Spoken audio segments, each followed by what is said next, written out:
முறைகளை முழுமையாக பின்பற்றி வாழ்ந்த அன்னாரது அருமை தோழர்கள் அவர்களை தொடர்ந்து வந்த அனைத்து அல்லாஹ்வின் நல்லடியார்கள் மீதிலும் உண்டாவதாக. புனித ஜும்மாவுடைய கடமையை நிறைவேற்றுவதற்காக வேண்டி அல்லாஹ்வுடைய இல்லத்தில் வந்து அமர்ந்திருக்கும் அல்லாஹ்வின் நல்லடியார்களே, வாழ்க்கையின் எல்லா கட்டங்களிலும் வல்லநாயன் அல்லாஹுடைய ஏவல்களை எடுத்து நடந்து கொள்ளும்படியும் அவள் விட்டுவிடுமாறு எச்சரிக்கை செய்துள்ள விலக்கல்களை முற்றுமுழுதாக தவிந்து கொள்ளுமாறும் முதலில் எனக்கும் அடுத்ததாக உங்களுக்கு நான் உபதேசம் செய்து கொள்கின்றேன். அருமை சகோதரர்கள், அல்லாஹ்வின் நல்லடியார்களே, உலகத்தில் எல்லா காலங்களிலும் ஹக்கும் பாத்திலும் இருந்து கொண்டே இருக்கிறது. அது மிகைக்கின்ற காலம், பலகீனமடைகிற காலம் என்று மாறி மாறி வந்து கொண்டிருப்பதை உலகத்தின் ஆரம்ப காலத்திலிருந்து அழிகின்ற காலம் வரையிலையும் அல்லாஹ் தஆலா அமைச்சு வைத்திருக்கின்றான். ஹக்கு என்பது அது அல்லாஹ்வுடைய புறத்திலிருந்து அறிமுகப்படுத்தப்பட்ட விடயம். அல்லாஹ் கூறுகின்றான், ஹக்கு என்பது அல்லாஹ்விடமிருந்து வந்தது. அதுல யாருக்குமே சம்பந்தம் கிடையாது. அல்லாஹ்வுடைய புறத்திலிருந்து அது தூய்மையான முறையில், உறுதியான முறையில் நபிமார்கள் மூலமாக மனித சமுதாயத்துக்கு வழங்கப்பட்ட முடிவுகள் தான், வாழ்க்கையின் வழிகாட்டல்கள் தான் ஹக்கு என்று சொல்லக்கூடியது. சில பாத்தில் அதுக்கு எதிராக உள்ளது. இது ஒன்றே ஒன்று மிகைத்து கொண்டும் கூடி குறைந்து கொண்டும் பல நிலைமைகளை மாறி மாறி உலகத்தில் அது வந்து கொண்டே இருக்கின்றது. ஹக்கு மிகைக்கின்ற காலம், பாத்தில் மிகைத்த காலம் என்று நாம் வரலாற்றில் இந்த காலங்களை பார்க்கின்ற பொழுது விளங்கக்கூடியதாக இருக்கிறது. சில பாத்தில் மிகைக்கிறது, அதுக்குரிய சக்தி அது உலகத்துடைய அஸ்பாபுகளுடைய சக்தி. உலகத்தில் இருக்கக்கூடிய படைப்புகளுடைய அந்த சக்தியை பெற்றுதான் பணத்துடைய, பதவியுடைய, அதிகாரத்துடைய, ஆயுதத்துடைய, இனி மக்களுடைய இந்த சக்தியை கொண்டு பாத்தில் இடம் பிடிக்கிறது. அது உலகத்திலே மிகைக்கிறது. ஹக்கு அல்லாஹ் தஆலா அவருடைய தொடர்பிலான சக்தியை மட்டும்தான் அல்லாஹ் வைத்திருக்கிறார். அல்லாஹ்வுடைய தொடர்பில் எப்போது அடியார்கள் உண்மையாகுவார்களோ, உறுதியாகுவார்களோ, முழுமையாகுவார்களோ, அப்போது ஹக்குக்குரிய சக்தியை அல்லாஹ் தஆலா வழங்குகிறான். அது அல்லாஹ்விடத்துல கபூலாகின்ற பொழுது ஹக்கு மிகைக்கின்றது. ஹக்கு மிகைப்பதுதான் பாத்திலுடைய அழிவாகவும் அது அப்படியே இல்லாது போதாக ஆகிறது. ஹக்குடைய பலவீனம்தான் பாத்திலுடைய நிலைப்பாடு.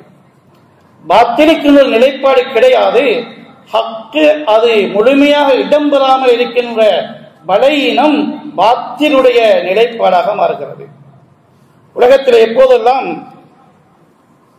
ஹக்கு சமூகத்தில் இல்லாமல் போனிச்சோ, குறைவடைஞ்சோ, பாத்தில் மிகைத்தது, அப்போது அல்லாஹ் தஆலா அந்த பாத்திலை இல்லாமல் ஆக்குவதற்காக வேண்டி நபிமார்கள் மூலமா ஹக்கை அல்லாஹ் தஆலா அறிமுகப்படுத்துகிறான். ஹக்குடைய வெளிப்பாடு, அதோடைய வளர்ச்சி, அது முழுமை பெறுவது, இதுல 4 கட்டங்களை நபி ஸல்லல்லாஹு வாழ்க்கையில் நாம் காணக்கூடியதாக இருக்கின்றது. ஒன்று அது அறிமுகமாகின்ற காலம், அடுத்தது வளருகின்ற காலம், அடுத்தது வலுப்பெற்ற காலம், அடுத்தது அது மிகைத்த காலம். மக்காவுடைய காலத்தையும் மதீனாவுடைய காலத்தை நாம் அடுத்து பார்க்கின்ற பொழுது அந்த ஹக்கு எப்படித்தான் ஆரம்பித்து வளர்ந்து வலுப்பெற்று மிகைத்து பாத்திலை இல்லாமலாக்கின வரலாற்றை நாம் பார்க்கிறோம். சரி, இது ரசூலுல்லாஹி ஸல்லல்லாஹு அலைஹி காலத்தில் மட்டுமில்ல, உலகம் அழியும் வரையும் ஹக்குடைய தோற்றமும் வளர்ச்சியும் அவருடைய உறுதிப்பாடும் மிகைப்பும் இப்படித்தான் வந்து கொண்டே இருக்கும். இந்த சுன்னத் இது மாற மாட்டாது. சரி, ஒவ்வொரு கட்டத்திலையும் அல்லாஹ் தஆலா அவருடைய புறத்தில் இருந்து வழிகாட்டல்களை அல்லாஹ் வழிகாட்டி கொண்டே இருந்தான். வஹி மூலமாக ஹக்குடைய ஆரம்பம் எப்படி இருக்க வேண்டும், அது வளருகின்ற பொழுது எப்படி நடந்து கொள்ள வேண்டும், அது வலுப்பெற்ற காலத்தில் எப்படி நடந்து கொள்ள வேண்டும், அது மிகைக்கிற காலத்தில் எப்படி நடந்து கொள்ள வேண்டும். இது மனிதனுடைய அறிவுக்கு, மனிதனுடைய புத்திக்கு எந்த சம்பந்தமே கிடையாது. முழுக்க முழுக்க அல்லாஹ்வுடைய வழிகாட்டல். அந்த வழிகாட்டலிலே தான் அருமை நபி ஸல்லல்லாஹு அவர்கள் இந்த ஹக்கை உலகத்துக்கு அறிமுகப்படுத்தினார்கள். அது அல்லாஹ் சொல்கிறான், ஹுவல்லதி அர்ஸல ரசூலஹு பில் ஹுதா வ தீனில் ஹக். அல்லாஹ் தஆலா நேர்வழியையும் ஹக்கான இந்த தீனையும், ஹக்கு என்று சொல்வது தீனுக்கு தான். தீனை கொடுத்து அல்லாஹ் அனுப்பியிருக்கிறான். எதற்காக அனுப்பியிருக்கிறான்? லியுظஹிரஹு அலா தீனி குல்லிஹி, உலகத்தின் மனிதர்கள் என்னென்ன நடைமுறைகளை எல்லாம் வழிமுறைகளை எல்லாம் உலகத்தில் பின்பற்றிக் கொண்டிருக்கிறார்களோ அதை அத்தனையும் மிகைத்த ஒரே ஒரு வழிமுறையாக இந்த ஹக்கு ஆக வேண்டும் என்பதற்காக வேண்டி அல்லாஹ் தஆலா இதை கொடுத்து அனுப்பியிருக்கிறான். நபிமார்கள் கொண்டு வந்ததெல்லாம் ஹக்கு. நபிமாருடைய வாழ்க்கையின் முடிவு அவர்கள்தான் மிகைத்தார்கள். எந்த ஒரு நபியும் இடையில தோல்வி கண்டு போகல. 1,00,000க்கு அதிகமான நபிமார்கள் உலகத்தில் வந்தார்கள். எந்த ஒரு நபியுடைய வரலாற்றிலையும் அவர் கொண்டு வந்த ஹக்கை அந்த காலத்துடைய பாத்திலுடன் நின்று பிடிக்க இயலாமல் பின்வாங்கி விட்டார், தோல்வி கண்டு விட்டார் என்ற ஒரு வரலாறு கிடையாது. அல்லாஹ் தஆலா ஹக்கை கொடுக்கின்ற பொழுது அது வந்தால் ஹக்கு வந்து விட்டால் பாத்தில் போய்விடும். இன்னல் பாத்தில கான ஸஹூகா, பாத்தில் என்பதற்கு ஒரு நிலைப்பாடே கிடையாது. அது நிக்குது. ஏனென்றா ஹக்கு வராதனால. வெளிச்சம் வந்துட்டா இருட்டு போய்த்து. இருட்டு ஏன் இருக்குது? இருட்டு எப்படி வந்தது? இருட்டு இருப்பது வெளிச்சம் வராத ஒரே ஒரு காரணத்தினால்தான். வெளிச்சம் வந்துட்டா பிறகு வெளிச்சம் வந்துட்டு இருட்டை விரட்டுவோமே என்ற கதை கிடையாது. வெளிச்சம் வந்ததுதான் இருட்டு போவது, வெளிச்சம் அணைவதுதான் இருட்டு வருவது, ஹக்கு வருவதுதான் பாத்தில் தொலைஞ்சு போவது, ஹக்கு இல்லாம போவதுதான் பாத்தில் திருப்பியும் இடம்பெறுவது. அதனால ஹக்கை ஏற்றுக்கொண்டவர்கள் முஸ்லிம்கள் தங்களுடைய ஹக்கை என்னென்று விளங்க வேண்டும், அதை எப்படி வளர்த்துக் கொள்வது, அது வளருகின்ற காலம் எப்படியான காலம், அது எப்படி வளரும், அது வளர்ந்தால் வலுப்பெற்ற காலம் எப்படி இருக்கும், அந்த நேரத்தில் அல்லாஹ்வுடைய தொடர்பு எப்படி இருக்கணும், அதுக்கு பிறகு அது மிகைத்த காலத்தை அல்லாஹ் உலகத்தில வெளிப்படுத்தி காட்டுவான். அது அல்லாஹ்வுடைய பொறுப்பு, அது அல்லாஹ்வுடைய வாதா, அது நடந்து தீரும். அல்லாஹ் உலக வரலாற்றிலே நடத்தி கொண்டுதான் இருக்கிறான். சரி, ஹக்கு ஆரம்பிக்கிற காலம் இருக்கிறது, அறிமுகமான காலம். இரண்டாவது வளருகின்ற காலம். இது ஒரு சோதனையான ஒரு காலம்தான். சொல்றாங்க சிலவர்கள், யா அய்யுஹன்னாஸ் கூலு லா இலாஹ இல்லல்லாஹ் துஃப்லிஹு, மனிதர்களே ஹக்கான கலிமாவை கொண்டு வந்திருக்கிறேன். ஹக்கின் ஆரம்பம் லா இலாஹ இல்லல்லாஹ், அவருடைய நம்பிக்கை, அவருடைய வழிகாட்டல், அவருடைய விளக்கம், அதன் பக்கம் நீங்க திரும்புறது. இந்த அழைப்பை கொடுத்த உடனேயே சோதனைகள் ஆரம்பமானது. ஹக்கு அறிமுகமானவுடன் வளர ஆரம்பிச்சது. ஒரு ஆள், 2 பேர், 5 பேர், 10 பேர் அப்படின்னு சொல்லி ஹக்கின் மக்கள் வருகின்றார்கள். ஹக்கு அப்படியே வளர்ந்து கொண்டே போகிறது. ஆனால் வளருகின்ற அந்த காலம் இருக்கிறது சோதனையுடைய காலம். சோதனைகளை சுமந்து கொண்டு போகின்ற காலம். சோதனைகளுக்கு நாம் முகம் கொடுக்க இயலாது என்று யாராவது முடிவு செய்தால் அவர் ஹக்கை வளர்த்துக் கொள்ள அவர் விரும்பவில்லை. ஹக்கில் இருக்கிறார், ஹக்கு வளருதில்லை. ஏன்? சோதனைக்கு அவர் முகம் கொடுக்கல, சோதனைகள் வேண்டிய ஒதுங்கிட்டார். அப்படி அவர் கலிமாவுடைய சோதனை, தீனுடைய சோதனை, அதெல்லாம் எங்களுக்கு முகம் கொடுக்க இயலாது என்று ஒதுங்கிட்டாருண்டா ஹக்கு தான் அவருக்கு இருக்கிற கொள்கை. ஆனா வளராது. வளராதுன்னா பிறகு என்ன வலுப்பெறாது. வலுப்பெறான பிறகு மிகைக்கவும் மாட்டாரு. இவர்கள் எப்போதும் அடிமைப்பட்டவர்களாகவும் சிறுமைப்பட்டவர்களாகவே உலகத்தில் வாழ வேண்டிய நிலை இருக்கும் என்பது வரலாறு எங்களுக்கு, நபி ஸல்லல்லாஹு வரலாறு, அல்லாஹ்வுடைய சுன்னத் எங்களுக்கு காட்டிக் கொண்டிருக்கிறது. சரி, ஹக்கு வளர்கின்ற காலம் இருக்கிறே சோதனையுடைய காலம். ஹக்கில் இருக்கிற மக்கள் பலவீனர்களைப் போல, அடக்கப்பட்டவர்களைப் போல, ஒன்றுமில்லாதாக்களை போல, அப்பாவிகளைப் போல, ஒன்றும் இல்லாதாக்களை போல, ஒன்றும் தெரியாதாக்களை போல வெளித்தங்கம் அப்படித்தான் இருக்கும். அல்லாஹ் தஆலா குர்ஆனில் அழகான உதாரணம் சொல்லி காட்டுகிறான். ஹக்கும் பாத்திலும் எப்படி ஒன்றோடொன்று இணைஞ்சு போகும். பாத்தில் ஹக்கு வருகின்ற பொழுது எப்படி இருக்கும், முடிவு எப்படி இருக்கும். குர்ஆனில் அல்லாஹ் லேசான உதாரணம் சொல்ற, சின்ன பிள்ளையும் விளங்கப்படக்கூடிய மிக பெரும் ஒரு விடயத்தை சிம்பிளாக அல்லாஹ் விளங்கப்படுத்துகிறான். என்ன சொல்றான்? அன்ஸல மினஸ் ஸமாஇ மாஅன் ஃபஸாலத் அவ்தியத்துன் பிகதரிஹா ஃபஹ்தமல ஸைரு ஸபதர் ராபியா வமிம்மா யுகைதுன அலைஹி ஃபின்னார் இப்திகா ஹில்யத்தின் அவ் மதாயின் ஸபது மிஸ்லு. மழை பொழிந்து வாய்க்கால் நிறைய தண்ணீர் ஓடிக்கொண்டிருக்கிறது. அந்த ஓடுகின்ற பொழுது, தண்ணீர் நிறைய ஓடுகின்ற பொழுது, அந்த தண்ணீருக்கு மேலே தூசிகள், நுரைகள் அப்படியே தண்ணீரை மூடிக்கொண்டிருக்கும். தண்ணீருடைய உதாரணம், அதில் சேர்த்தல நெருப்புடைய உதாரணம் சொல்கிறார். நீங்க தங்கத்தை உருக்குகின்றீர்கள். தங்கத்தை நெருப்பிலே உருக்குகின்ற பொழுது அந்த தங்கத்துக்கு மேலே அந்த நுரை அப்படியே தங்கத்தை மூடிக்கொண்டிருக்கின்றது. தண்ணீரை மூடி நுரையும் அழுக்குகளும் தூசிகளும் அப்படியே மூடி இருக்குது. பார்வைக்கு தெரிகிறது இந்த நுரையும் அழுக்குகளும் தான் தெரிகிறது. தண்ணீரை மூடி அழுக்குகள் நுரை தூசி தெரிகிறது. இந்த தங்கத்தை மூடி இந்த நுரை அழுக்குத்தான் தெரிகின்றது. ஆனால் முடிவு என்ன தெரியுமா? எப்படித்தான் அல்லாஹு தஆலா உதாரணம் காட்டுகின்றான். கதாலிக யضربுல்லாஹுல் ஹக்க வல் பாத்தில். ஹக்குக்கும் பாத்திலுக்கும் அல்லாஹ் காட்டின உதாரணம். தண்ணீரையும் தங்கத்தையும், தண்ணீருக்கு மேல தண்ணீரை மூடி மறைச்சி நுரையும் சருகளும் அழுக்குகளும் இருக்கிறது. இந்த தங்கத்தை மூடி இந்த நுரையும் அழுக்குகளும் இருக்கின்றது. முடிவு என்னாகும் தெரியுமா? இது ஒரு கட்டம். ஹக்குக்கும் பாத்திலுக்கும் உள்ள தொடர்பு என்ன கட்டம்? ஹக்கு வளருகின்ற கட்டம். ஹக்கில் உள்ளவர்கள் தங்களுடைய ஹக்கிலே தங்களை வளர்த்துக் கொள்கின்ற கட்டம் இருக்கிறது.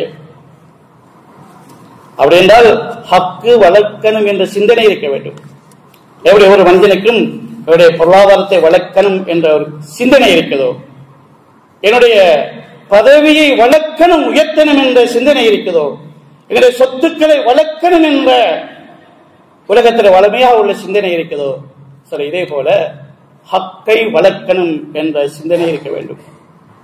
எப்படி ஒரு சொத்து இருக்கு, எனக்கு வளர்க்கணும், எனக்கு ஒரு கேபிட்டல் ஒன்று இருக்குது, இதை வளர்க்கணும், ஒரு கோடியை பல கோடி ஆக்கணும் வேண்டும்.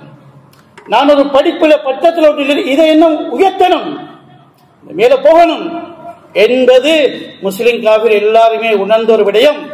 சில முஸ்லிம்களுடைய தனித்துவம் ஒன்று இருக்குது, அது காபிக்கு இருக்காது. என்ன தெரியுமா? காபிர்களுக்கோ மற்றவருக்கு கிடைக்காத மிகப்பெரிய ஒரு சொத்து ஹக்கை. இது காபிரி கிடைக்கல, அது கிடைக்கவில்லை என்பதை அவர்கள் உணரவில்லை, உணர்வார்கள். ஹக்குக்குரிய பெருமானம் வெளிப்படுத்தப்படுகின்ற பொழுது எப்போது அது அந்த ஹக்கு என்ற தீன் இருக்கிறது, அதுக்கென்று ஒரு நாள் ஒன்று இருக்குது. அந்த நாளுக்கு பேரே யௌமுத்தீன், தீனுடைய நாள். அந்த நாளையில தீன் மட்டும்தான் செல்லுபடியாகும், எதுவுமே செல்லுபடியாகாது. யௌமலா என்பவு மாலும் வலா பனூன். அவங்களோட பணத்துக்கெல்லாம் இங்க பெருமதி இல்லை, அவங்களோட பிள்ளை குட்டிக்கெல்லாம் இங்க பெருமதி இல்லை. இங்கே ஒன்றே ஒன்று பெருமதி போடப்படும் தீனுக்கு மட்டும்தான். அந்த நாளையில தீனோட வந்த மக்கள், தீனில்லாம வந்த மக்கள் அவரவர்களுடைய நிலையை உணர்வார்கள். சில தீனில்லா போன மக்கள் எவ்வளவு உணர்வார்கள் என்றால், அவருடைய உள்ளத்தில் இருக்கின்ற உணர்வை எல்லாம் குர்ஆனிலே எங்களுக்கு வடிவமைத்து காட்டுகின்றார். உலகத்திலே ஹக்கை இழந்து போன மக்கள் இருக்கிறார்களே, ஏன் இழந்தார்கள்? உலகத்தை அடைய வேண்டும் என்ற அவருடைய பேராசையினால ஹக்கை விட்டுட்டார்கள். நாம் இதுல போவோம், இதை அடைவோம், இதான தேவை, பணத்தை அடைவோம், பதவி அடைவோம், சொத்துக்கள் அடைவோம், இனி உலகத்தில் அஸ்பாபுகள் அடைவோம், அதுதானே எங்களுக்கு கை கொடுக்குது. அப்படி போனதுல ஹக்கை பத்தி யோசிக்க நேரம் கிடைக்கல, அதை பற்றி விளங்க நேரம் கிடைக்கல, அதை அடையிறதுக்கு இன்னும் முடிவு ஒன்று கிடைக்கல. அதனால அடைஞ்சவர்களும் அதை வளர்க்கணும் என்று ஒரு முடிவு ஒன்று எடுக்கல. அல்லாஹ் தஆலா சொல்கிறான், நீ ஹக்கை இழந்து அடைஞ்சது இருக்குது, எவ்வளவு அடைஞ்சிருக்கீங்க? லட்சமாகி, கோடியாகி, மில்லியனாகி, பில்லியனாகி, ட்ரில்லியனாகி, அப்படி இல்லை. நீங்க அடைஞ்சீங்க எவ்வளவு தெரியுமா? முழு உலகமே சொந்தமாக்கி கொண்டான். ஒரு மனிதன் உலகத்துல முயற்சி செஞ்சு மனிதனை கற்பனைக்கு அல்லாஹ் பேசுகிறான். முழு உலகமும் சொந்தம். லவ் அன்னலஹும் மா ஃபில் அர்தி ஜமீஅன். இந்த உலகம் எல்லாம் சொந்தமாயிடுச்சு. அவட எவ்வளவு முயற்சிக்கணும், எவ்வளவு திட்டமிடணும், எவ்வளவு வேலை வெட்டி செய்யணும், எவ்வளவு முழு மூச்சா ஈடுபடணும். முழு உலகமும் சொந்தமாக இருந்தா அப்படித்தான் ஒருவன் சாதனை. எப்படி சாதனையா இருக்கும்? ஒரு மனிதன் முழு உலகத்தையும் அவன் பேரில் ஆக்கி கொண்டார். அவருடைய எவ்வளவு பெரிய சாதனை! அல்ல, அப்படித்தான் ஒரு சாதனை செஞ்சு அந்த சாதனை மட்டுமில்ல, அதுக்கு அங்கால போய்த்து அழகங்கள் என்ன, இரண்டாவது உலகத்தையும் அடைந்து கொண்டால். இரண்டாவது உலகம் எங்க இருக்குது? சரி, ஒரு ஆள் ஒரு கடையண்டு வாங்கினார், அவருடைய பெருதியாச்சு. இந்த கைக்கு ஒரு கடையண்டு கிடைக்குது, ஒரு கடை. சரி, ஒரு கடையண்டு கிடைச்சது என்பதுதான் கதை. ஆனால் ரெண்டு கடை இருக்குது. எங்க இருக்கு? ஒன்று கண்ணுள்ள எல்லாரும் பார்க்கின்ற அந்த வாங்கின அந்த கடை, இரண்டாவது கடை என்று நாம் வாங்கணும் எப்படி என்ற கற்பனைகள் இரண்டாவது கடை. ஒவ்வொரு மனிதன் ஒரு சொத்தை அடைஞ்சா உடனடியாக எப்படி ஒரு பொருளுக்கு நிழலொன்று விட்டு விழுந்து விடுகிறதோ, ஒரு பொருளை வச்ச நிழலொன்று விழுந்து விடும், இதேபோல ஒரு மனிதன் உலகத்தின் பேராசையினால் ஒரு சொத்தை அடைந்தால் அதோடைய நிழலாக கற்பனையில் இன்னும் ஒரு சொத்து வந்துவிடும். அல்லாஹ் சொல்றான், அதுவும் கிடைச்சி விட்டது உனக்கு. நீ முடிவு செய்து திட்டமிட்டு பாடுபட்டு அடைஞ்ச முழு உலகமும் ஒரு சொத்தாகி லவ் அன்னலகும் மாஃபில் அர்தி ஜமீஅன் அடைஞ்ச பேராசையினால் எப்ப மனுஷன் ஒரு சொத்தை அடைவானோ உடனடியாக அதை போல இன்னொன்று அடையணும் என்ற ஆசை உருவாகிவிடும். அதுக்கு நல்லா சொல்றான், உங்கள் உலகத்தை அடைந்தாலும் உன் ஆசை முடியாது, இன்னொரு உலகம் இதை கொண்டு அமைச்சுக் கொள்வோமே என்று வரும். அதுவும் கிடைத்து விட்டது. இந்த ரெண்டு உலகத்தை எடுத்துக்கொண்டு நீ உலகத்துக்கு வந்தாலும் ஹக்கை இழந்த அந்த இழப்பை இது ஒரு காலமே ஈடு செய்ய மாட்டாது. உன்னுடைய ரெண்டு உலகத்தின் சொந்தம் ஒன்றுக்குமே உதவாது என்றெல்லாம் இந்த ஆயத்தில் தெளிவுபடுத்தி காட்டுகிறான். சரி, அந்த நாளையில்தான் ஹக்குண்டா என்னென்று விளங்கும். அந்த நாளையில்தான் ஹக்கை வச்சுக்கொண்டு நாம என்ன செஞ்சோம் என்று விளங்கும். இந்த ஹக்கை நாங்க வச்சுக்கொண்டு கலிமாவை வச்சுக்கொண்டு என்ன செய்தோம், என்ன செய்ய வேண்டியிருந்தது, அப்படியே வாழ்க்கை போய்த்து எல்லாத்தையும் வளர்த்தோம், ஹக்க வளர்க்கலையே என்று சிந்தனை வரும். ஹக்கிரிக்கு பெண்கிட்ட எல்லாரும் ஹக்க வச்சு கொண்டு இருக்கிறோம். இலாஹ இல்லல்லாஹ் நம்பிக்கை எல்லாத்தையும் இருக்குது. இதை வளர்க்கிற யோசனை இருக்கா இல்லையா? அவங்களோட சொத்தை வளர்க்கிற யோசனை இருக்குதானே, அவங்களோட வியாபாரத்தை வளர்க்கிற யோசனை இருக்குதானே, அத்தானே இரவு பகலா இந்த ஹக்க வளர்க்கிற யோசனை இருக்கா? அப்படி ஏதாவது இருக்கா? சரி, இருக்கா என்பதற்கு முன்னால ஹக்கு வளர்றதுன்ற இல்மு இருக்கா? முதலாவது இது வளரும் என்று அறிவிருந்தாத்தே வளர்க்கின்ற எண்ணம் வரும். சொத்து வளருது தெரியுது, இந்த சொத்து வளருது தெரியுது, அந்த அறிவு இருக்குது, அதனால முடிவு இருக்குது இந்த சொத்தை வளர்க்கணும் என்று. ஹக்கு வளருகிறது என்ற அறிவிருக்கணும். அது விளங்குவதற்குத்தான் இல்ம படிக்கணும். மடத்தனத்தோட ஒரு காலமே மார்க்கம் சொந்தமாக மாட்டாது. அதனால ஹக்கு வளருகிறது, வளர்ந்தது, அது எப்படி வளர்ந்தது வரலாற்றை பார்க்க வேண்டும். ஸல்லல்லாஹு அலைஹி வஸல்லம் அவர்கள் சஹாபாக்கள் ஒன்றும் இல்லாத இருந்த ஒரு சமுதாயம், ஜாஹிலியத் காலத்துடைய சமுதாயம், வெறுங்கையோடு இருந்தார்கள். உலகமே ஒதுக்கி வைத்தது, ஹக்கை கொடுத்தார்கள், வளர்த்து காட்டினார்கள். ஹக்கு வளர்ந்தது, அதிலே அவர்கள் வளர்ந்தார்கள். அதுக்கு பின்னர் என்ன நடந்தது வரலாறு எல்லாருக்கும் தெரியும். எனவே அந்த அறிவை கொண்டு முடிவெடுக்கணும். எனக்கு தெரிகிற ஹக்கு இருக்கிறே, இதை வளர்க்கணும் என்று முடிவெடுக்கணும். சரி, ஹக்க வளர்க்கணும் என்று முடிவெடுத்தா அந்த வளர்கிற காலம் இருக்கிறே, அந்த காலம் சோதனையுடைய ஒரு காலம்தான்.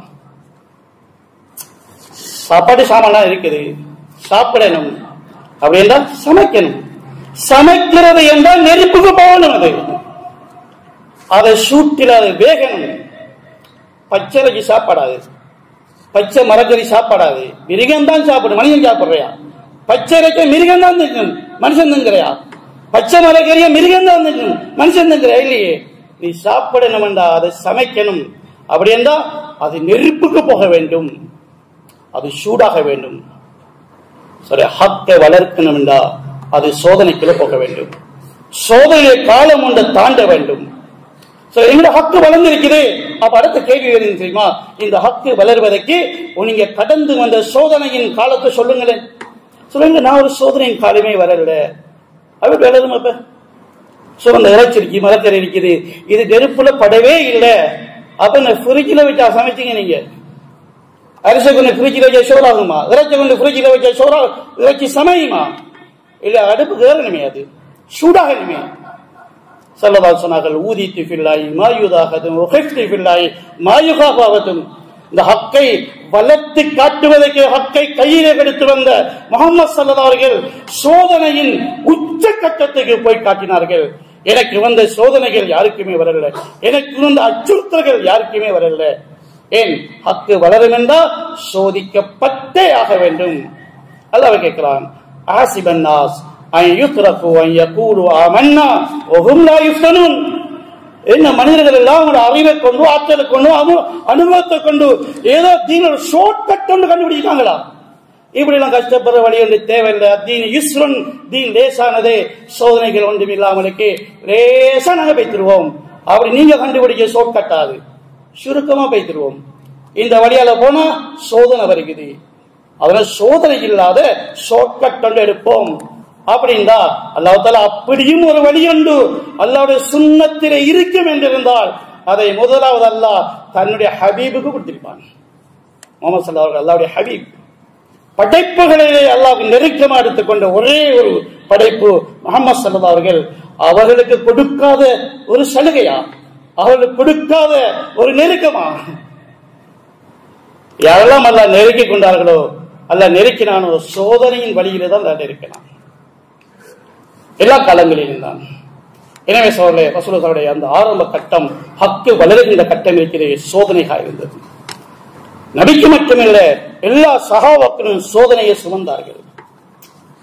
உடலில சோதனை, ஆரோக்கியத்தில் சோதனை, பொருளாதாரத்தில் சோதனை.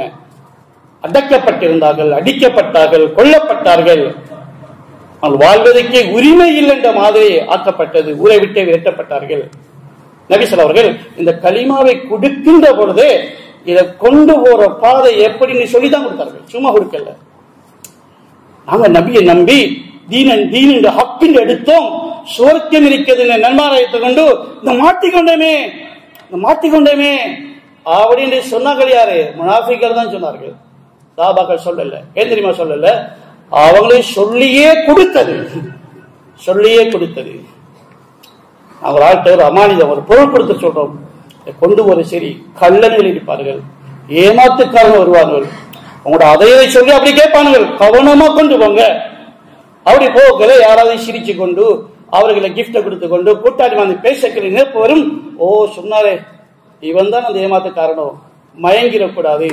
ஏற்கனவே சொல்லியாச்சு. நபி ஸல்லல்லாஹு அலைஹி வஸல்லம் இந்த கலிமாவை ஹக்கை கொடுக்கின்ற பொழுது சொல்லி கொடுத்தது என்ன தெரியுமா? இது வளருகின்ற பாதை சோதனை தான். லா துஷ்ரிக் பில்லாஹ், இதை வளர்க்காம விட்டுறாதீங்க. இந்த கலிமாவை, இந்த ஹக்க சும்மா கண்டிட்டு பார்த்துட்டு விட்டுறாதீங்க. இது வளர்க்கணும், வலுப்பெறணும், பிறகு இது உலகத்தை மிகைக்கும். ஹக்கு வளர்க்காமலுக்கு, வலுப்பெறாமலுக்கு உலகத்தை ஒரு காலமே மிகைக்காது. நாங்க முஸ்லீம் எங்க தீன் உயர்வானது அப்படி சொல்லி மிகைக்கிறல்ல, அப்படி மிகைக்காது. இது வளர்க்கணும், வலுப்பெறணும், பிறகுதான் மிகைக்கும். அதுக்கு வரையும் தீன் மிகைக்காது. தீன் அல்லாஹ்ட்ட கபூலாக வேண்டும். அதுக்கு நீங்க வளர்க்கணும். அதை சின்னதொரு மாங்கன்று செடி அது பூக்குமா? அது காய்க்குமா? இல்லையே. அது வளரணும், வளர்ந்து மரமாக வர வேண்டும். மரம் வளர்ந்ததுக்கு பிறகுதான் பழம் தரும். சரி, அல்லாஹ் தஆலா அதே உதாரணம் சொல்றான். பரபல்லாஹு மஸலன் கலிமத்தன் தய்யிபத்தன் கஷஜரத்தின் தய்யிபத்தின் அஸ்லுஹா சாபித்துன் வ ஃபரஹா ஃபிஸ் ஸமா. கலிமா ஹக்கு உங்களுக்கு விளங்குதா? விளங்குதானே? விளங்குதா எடுங்க. என்ன விளங்கி? மரம் விளங்குதானே? மரம் என்ன? மரம் அது வித்திட்டு செடியாக வந்து அதை வளர்க்கணும், பாதுகாப்பா வளர்க்கணும், கவனமா வளர்க்கணும். வளர்த்து அது மரமாக வந்தது பிறகு எப்படி மரம்? அஸ்லுஹா சாபித்துன் வ ஃபரஹா ஃபிஸ் ஸமா. அதே வேர்கள் ஆழமாக வேரூன்றி இருக்கும் நிலத்தில, அதே கிளைகள் வானளாவ விசாலமாக இருக்கும். அப்பதான் அது துக்தி உக்குலஹா குல்லஹீன், எல்லா காலமும் பலன் தரும். அப்பதான் வளர்ந்த சின்ன செடி அது பலன் தராது. பலன் இல்லை, பிறகு என்ன கதை? அதுல பலன் இல்லைன்னு வைக்கிறோம். முஸ்லிம்களை இன்றைக்கு இஸ்லாத்துல பலன் இல்லைன்னு வைத்தான். சும்மா நாங்க முஸ்லிம்களை பிறந்ததுக்காண்டி அப்படி கொஞ்சம் குர்ஆனை ஓதிக் கொள்வது, கொஞ்சம் பள்ளிக்கு வந்துட்டு போறது, பலன் இல்லையா? பலனை காண இல்லையே. ஏன் காணல? உங்களோட தீன்ல ஏன் உங்களுக்கு பலன் இல்லை? ஏன் இல்லை தெரியுமா? அது வளர்க்கல, அது வளரல. வளராமலுக்கு பலன் அளிக்க மாட்டாது. அல்லாஹ் சொல்ல, இது மரத்தை போல, மரம் வளர்க்கணும், அது வளரணும். அந்த வளர்கின்ற காலம் சோதனையுடைய காலம். மக்கள் அதை வளர ஆரம்பிச்சுக்கலாம், பயந்து பேசுவாங்க. இந்த சோதனைகளை சுமக்கலாண்டு இல்ல கேட்கிறா. நீங்க மக்கள்கிட்ட கேளுங்க, என்ன நினைப்போங்கிற ஆசிபன்னாஸ் அய்யுத்ரகு அய்யகூலு ஆமன்னா வஹும் லா யுஃப்தனூன். நீங்க எல்லாம் இந்த ஹக்க சொன்ன உடனேயே, கலிமாவை சொன்ன உடனேயே உங்களை அல்லாஹ் விட்டு விடுவான் என்றால் நினைச்சு கொண்டிருக்கிறீர்கள். வஹும் லா யுஃப்தனூன், சோதனைகள் சுமக்காமலுக்கு நீங்க அப்படியே சொர்க்கம் போகலாம் அப்படியே நினைச்சு கொண்டிருக்கிறது. சில சோதனைகள் சுமக்கணும். ஏன் சுமக்கணும்? ஹக்கை வளர்ப்பதற்கு. ஹக்கு வளருவதை சோதனைகள் தான். எப்ப இந்த ஹக்கு வளர்கிறதோ மூணாவது கட்டம் வரும். இது வளர்ந்து வலுப்பெற்ற ஒரு கட்டம் வரும். இப்ப அல்லாஹ் தஆலா சொல்றான், இந்த தண்ணிக்கு மேல தூசி இருந்தீங்க, இந்த நுரைகளும் தூசிகளும் ஓரங்கட்டப்பட்டு போய்த்திரும், ஒதுங்கிடும். தண்ணி அடிக்கடிக்கு இந்த தூசி எல்லாம் கரை சேர்ந்து விடும்.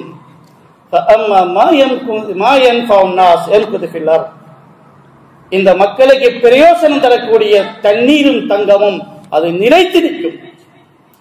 அந்த தூசியுடைய நுரையுடைய நிலைப்பாடு கொஞ்ச நேரம் தான்.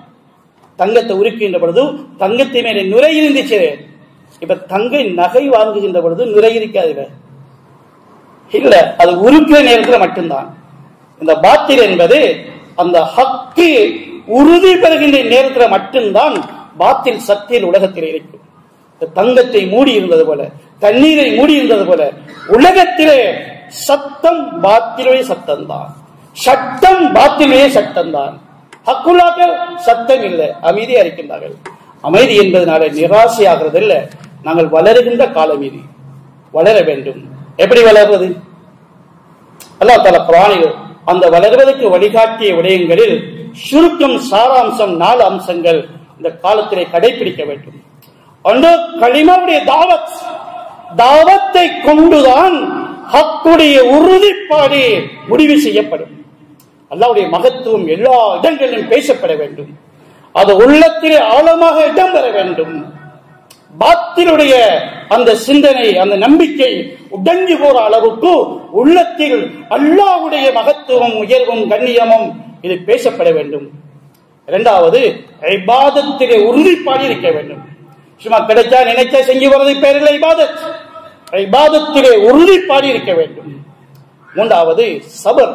இந்த காலங்களில் பாத்தின் மூலம் வருகின்ற பல வகையான சோதனைகள், இழப்புகள், அசௌகரியங்கள், சபர் செஞ்சு கொள்ள வேண்டும். நபி ஸல்லல்லாஹு முறையிடுகின்றார், சஹாபி வருகின்றார், பாப்பா அவர் கிழிச்சப்பட்டது, உம்மாவை குத்தி கொல்லப்பட்டது, எனக்கும் சொல்லனா துயரங்கள். ஸல்லல்லாஹு இது ஹக்கு வளருகின்ற காலம்.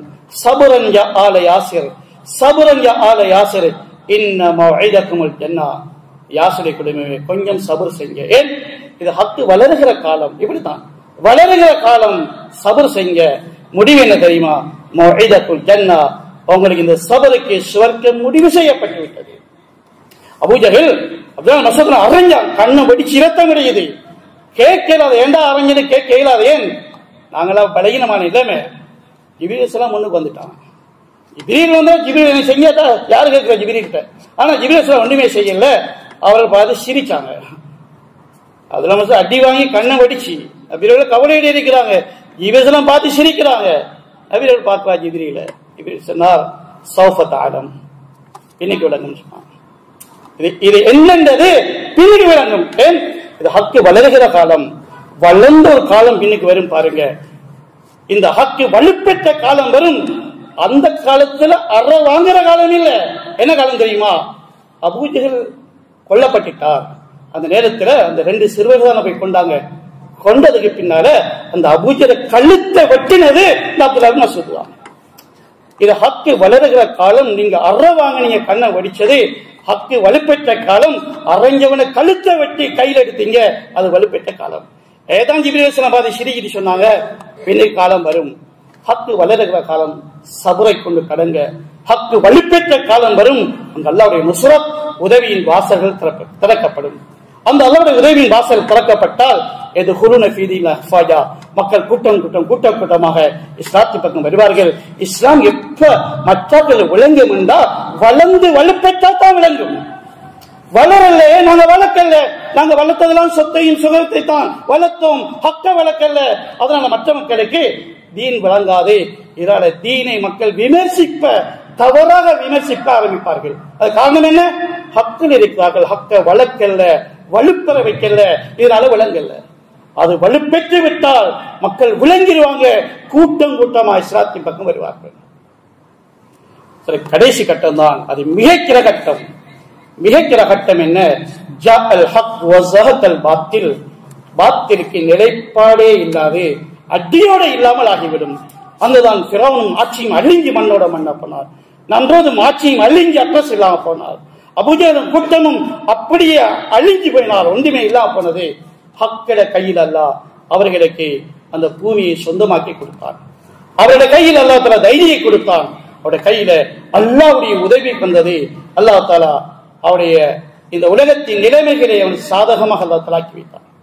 எனவே சோழர்களே, ஹக்கை அல்லாஹ் இந்த கையில தந்திருக்கிறான், அடங்கியிருக்கிறோம். அதை வளர்க்க வேண்டும், அதை வளர்த்து வலுப்பெற வைக்க வேண்டும்.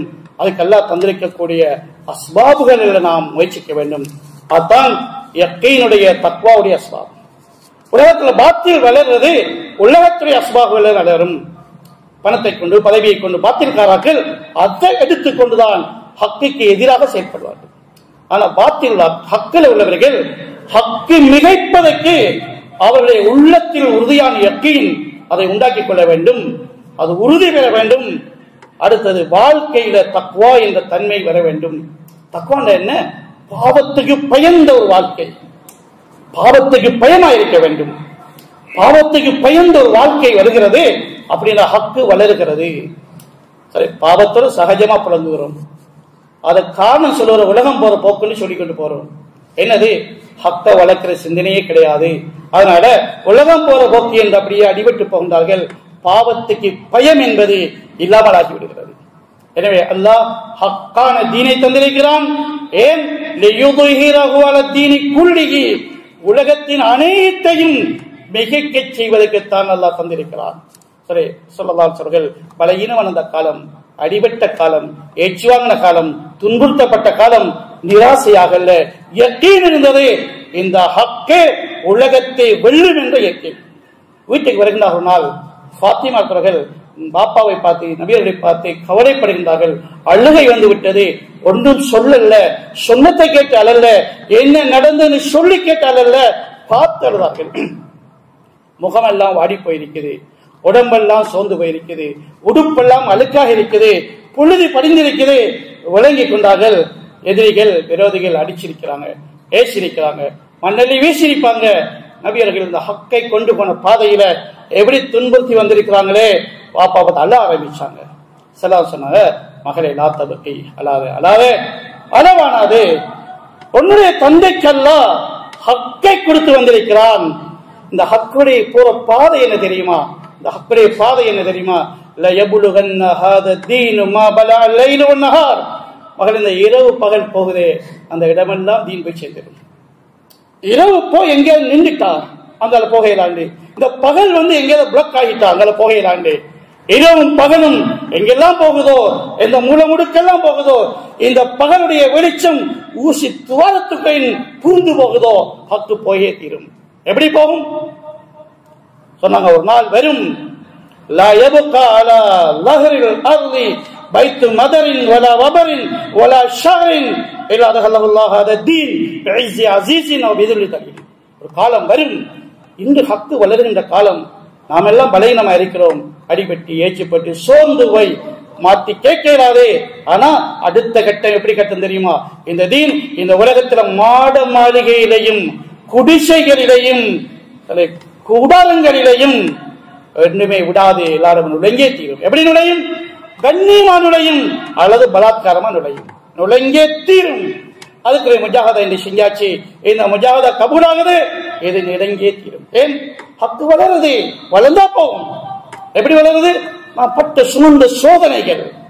நபியர்கள் பார்க்கின்றார்கள், நான் இவ்வளவு சோதனையை சுமந்திருக்கிறேன். அது என்னது?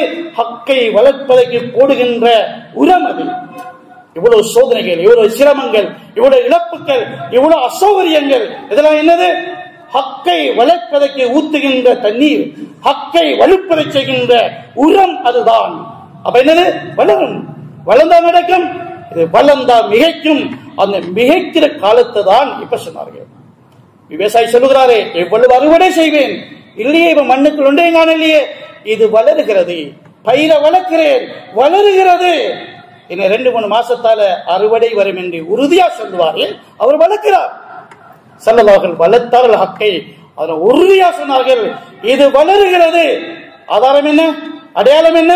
என்கிற சோதனைகள். சோதனைகளை சுமந்து கொண்டு போறோம், இழப்புகளை இழந்து கொண்டு போறோம், தீனுக்காக வேண்டி எவ்வளவு பணம் இழப்பு, எவ்வளவு பொருளாதார இழப்பு, எவ்வளவு உயிர் இழப்பு, எவ்வளவு எங்களுடைய ஆசைகள் இழப்பு, தேவைகள் இழப்பு. எங்க போகுது இதெல்லாம்? தோட்டத்துக்கு போறது எங்க போகுது? ஒவ்வொரு மரத்துக்கு போகுது. அது வளர்க்கும். அதனால உறுதியா சொன்னார்கள், இந்த ஹக்கை வளர்ந்தே தீரும். ஏன்? அதுக்கு உரமூட்டப்படுகிறது குர்பானி தியாகங்கள் மூலமாக. அது தண்ணீர் வாய்ச்சப்படுகிறது. இது வேற எங்கேயும் போகாது, வளர்க்கும். வளர்ந்த காலம் எப்படி இருக்கும்? எப்படி இருக்கு தெரியுமா? ஒரு வீடும் பாக்கியா இருக்காது, ஒரு குடிசையும் பாக்கியா இருக்காது, ஒரு கூடாரம் பாக்கியா இருக்காது. இந்த தீன் போயே தீரும். எப்படி போகும்? உரிமையோட போகும். அல்லாஹ் அக்பர், அல்லாஹ்வுடைய தீன் போயே தீரும். எனவே சொல்றே, அல்லாஹ் எங்களுக்கு தந்த ஹக்கை நான் எவ்வளவு வளர்க்கிறேன் என்பதுதான் ஒவ்வொரு ஆக்களுடைய சிந்தனை. ஏன் ஹக்கை தந்த அல்லாஹ் மறுமையில் கேள்வி கேட்கின்ற போது நீ வளர்த்துட்டு வந்த ஹக்கா பாத்திலா என்பதற்கு பதில் சொல்ல வேண்டும்.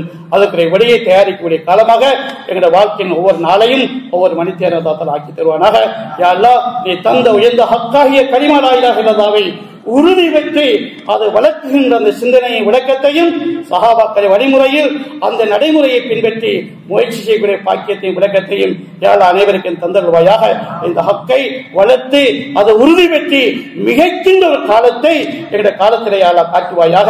ஹக்கை கொண்டு யாழ் பாத்தில்களை யாழ் இல்லாதொழித்து விடுவாயாக. ஹக்கை மிகைக்கின்ற காலத்தை தந்து காட்டி விடுவாயாக. பாத்தில் காலங்கள் அழிந்து போகின்ற ஒளிந்து போகின்ற அந்த ஒளிமயமான காலத்தை மௌத்துக்கு முன்னாலே காண பாக்கியத்தை யாழ் அனைவருக்கும் தந்தருவாயாக. வாஹித்தவன் அல்ஹம்துலில்லாஹி ரப்பில் ஆலமீன்.